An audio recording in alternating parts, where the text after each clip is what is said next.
As developers, we often need to test our projects by injecting some fake data. In this video, I'll walk you through my approach to generating fake data for testing purposes.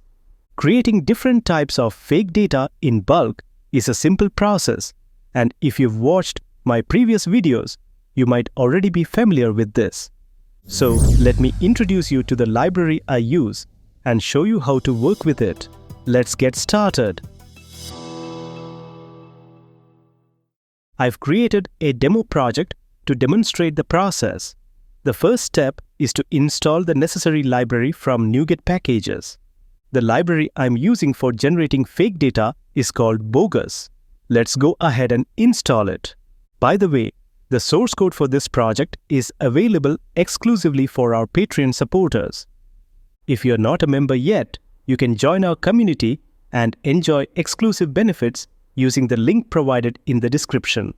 Now, in our project, we can create an object of the Faker class, which is part of the Bogus library. We can also use the Faker class with a type parameter. I'll show you how to do that shortly while generating fake objects for model classes. To start, let's display a table of company details.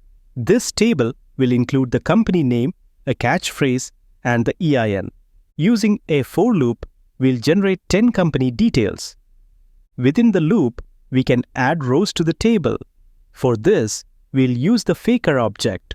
You'll notice there are many types of fake values that we can generate using this object. Let's populate the first cell with the company name, the second cell with the catchphrase, and the third cell with the EIN. Once we've added all the rows, I'll display the table with the generated fake data. Now, when we run the application, you'll see the data generated. We've successfully displayed 10 different company details. Next, let's create another table. This time, the table will display some dummy bank account details. Within the for loop, we'll use the Faker object to generate the data. For the account number, we can specify the desired length.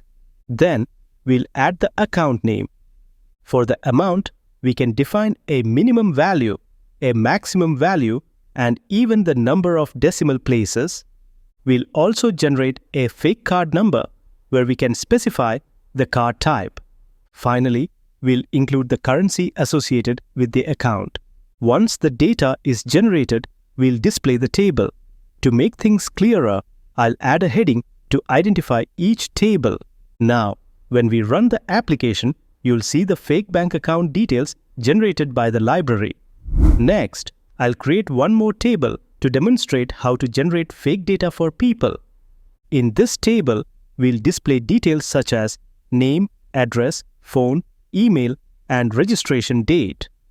Using a for loop, we'll add rows by including the full name, full address, phone number with a custom format, email, and a past registration date.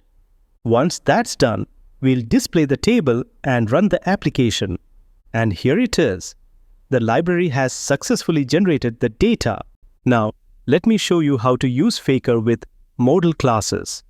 First, I'll create a model class named Member. This class will include properties for name, address, phone, email, and registration date. Next, we'll make some modifications. Before the for loop, I'll create another Faker object, this time assigning a type parameter for our member class. Using this, we can define the rules for generating values for each property. With these rules in place, we can create a member object using the generate method of the Faker object. Finally, we'll display the table data populated directly from the member objects. When we run the application, you'll see that it generates the data just as before. In a previous video on the Blazor Quick Grid Virtualization tutorial, I added a page named Add Employees. On this page, I used a similar method to generate dummy data. Once generated, the data is saved to the database. You can find the source code for this as well in our Patreon community. When I run the application, you'll notice that initially, no data is displayed on the page. To confirm, let's check the database. As you can see, the table is currently empty. Now, Let's switch to the Add Employees page and add some employees. After generating the data, we return to the home page where you can see all the newly added employee records displayed. Let's verify this in the database. And here it is. The data has been successfully added to the table. In fact, we've just added 10,000 records. To explore the source code in detail and gain a deeper understanding, check out our Patreon community.